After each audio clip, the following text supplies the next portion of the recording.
Hey guys, Coach Gary Leone here, and this is another edition of our Meathead Monday Tips. This is our gimmicky exercises that actually work series, and today we're talking about the glute ham raise, or commonly referred to as the GHR, or if you're a CrossFitian watching this, the GHD. So what's really cool about the glute ham raise is that it's going to work your hamstrings basically with both functions. So you're getting hip extension and also knee flexion. So a lot of times, like if you're just doing a leg curl by itself, you're only kind of flexing the knee. If you're doing like something like a back extension or good morning, that's more of a hinge pattern, and that's primarily working hip extension. So what's really cool about this exercise is that you're working both kind of functions of the hamstring. And I just found, me personally, just anecdotally, I actually did these for a long time in high school. We had we rigged up an old pommel horse from the gymnastics basement. Some of the gymnastics equipment that was in the basement of our old high school, and we started to kind of do these really early on. I didn't really know how to do these with the best form early on, but I found that as my glute ham raises got better, especially it really had a good correlation to my squats and my deadlifts especially. So if you need to kind of build up your posterior chain strength, whether you're a power lifter or you're an athlete, I really think this is an excellent exercise. Like I said, I started doing these when I was a high school football player and wrestler, and it really helped with my leg strength, especially my hamstring strength. And I thought this was a great tool. So this is an Elite FTS glute ham raise. This is my favorite one. This is actually a little fun fact. This is from Zach Evanesh, the Underground Strength Gym in Edison. So this is kind of a collector's item for me. So it's a little bit more special. But so thanks Z for that. So this is a glute ham raise. So there's a couple of different things to consider. First thing is setting up the glute ham raise properly. So basically, the closer you are to the front, if we move the pad closer, it's going to make it a little bit more challenging. If I have more kind of room for my knees to drop, it's going to make it a little bit easier. If I have less room for my knees to drop, what I don't recommend, I think that your knee should never really be on the pad unless you're trying to do what's called like a Nordic hamstring curl, which is something we're not going to really cover today, but basically you're just going to do an eccentric only contraction, just lower yourself.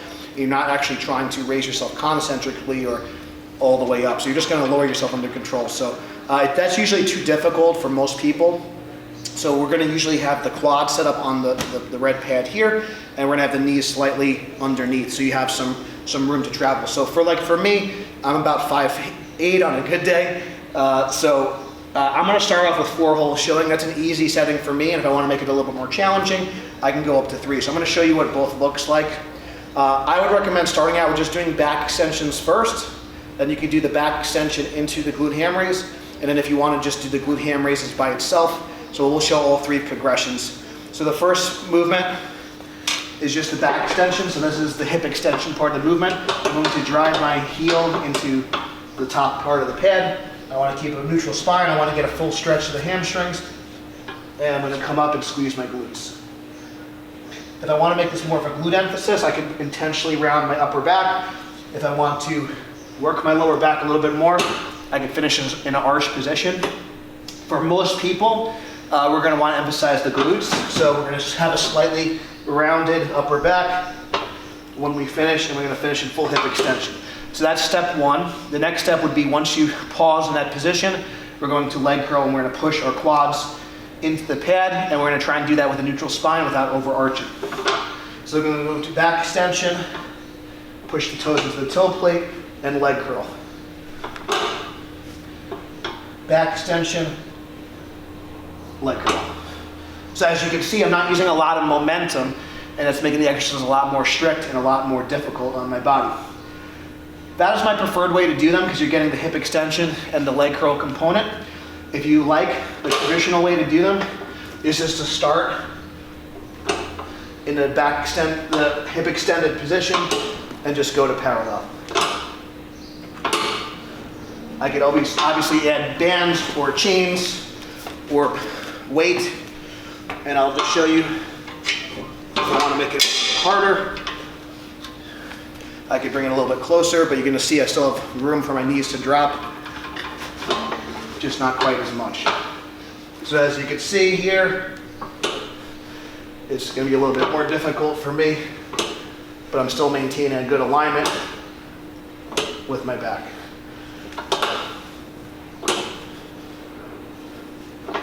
So if you don't have a glute ham raise machine, there's a couple different things that you could do. Obviously, just doing back extensions would be like an okay substitute, but you're not getting that leg curl component. If you did back extensions and maybe supersetted that with a leg curl, that could be a good option. Another option is what's called a slide board leg curl.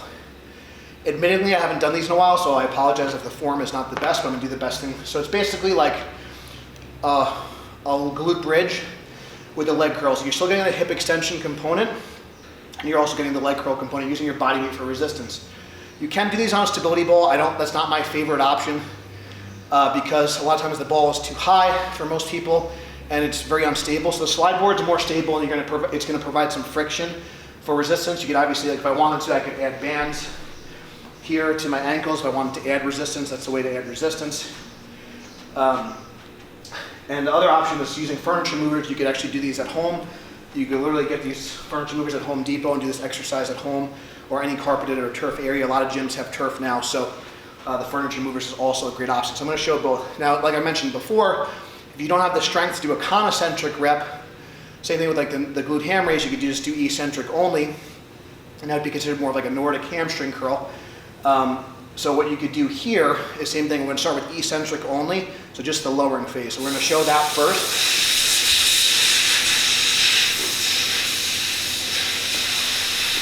So we're gonna bridge up. We're gonna put our heels on the sliders.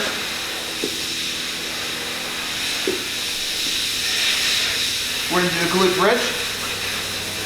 And we're gonna extend slow. And then drop, and then come back in. If I want to do, that's the eccentric only version. If I wanted to do the full version, I would come down, and then back up. And as you can see, mine was not the smoothest rep, so we're going to do our best to keep the hips up and get a full contraction of the hamstring.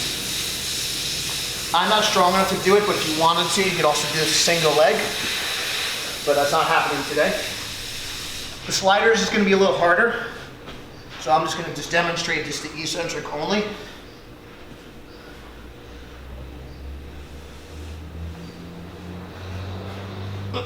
Lost it. So make sure good pressure with our glutes and extend out slow, come back down and then back in.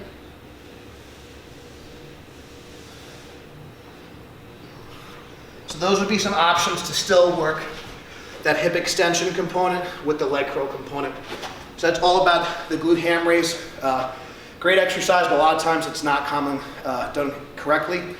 But again, really important to work both hip extension and knee flexion for full hamstring and posterior chain development. If you guys enjoyed the video, please subscribe. Thank you guys so much for watching. If you want to support the program, check out the links below. And until next time, stay strong, and we'll see you soon.